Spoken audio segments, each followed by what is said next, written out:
Vítáme vás na dnešní halloweenské akci. Dáme vám house tour z naší akce. Kanky a brodabraka, muší očka a tě z tebe černá kočka. Převáží teda koníky, v tétí převážíme vlastně koně s našima rodičema. Tak, teď se teda fotíme, máme tady jakože pouták, že takhle, no a tak asi se i já můžu vyfotit. Naše fotografická teda věc, tady s rodičema máme dýně, brkle jsme všechno přivezli.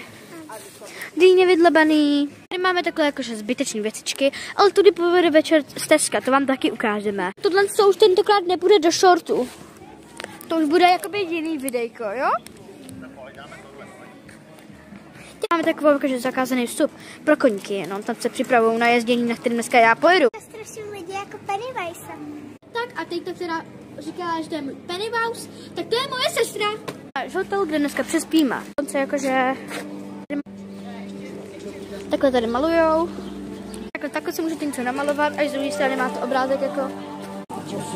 A tam je rybníček s rybičkami, nevím, jestli vidíte přesně rybičky zaostřený, ale asi nevím. Tak. Teďka se tam... A obchodník a takový babusky. Naše dýně, se budou dělat ovečky, ty si jako pohodovat dneska nebudu. I když tady bydlím, tak to fakt...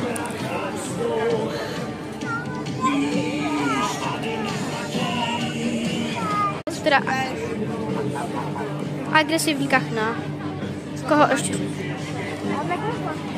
Vážná stáj, toho tam zatím má být vevnitř plameno. Tamhle nevím, jestli vidíte, ale vidím zřejmě i kozu, jestli se nemýlím.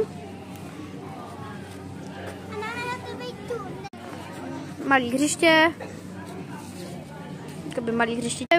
Bývali králíci. Už to asi nejsou. Takže... Stelinko, pojď, Stelinko, pojď sem. Tak, Stelí. Tak teda ahoj.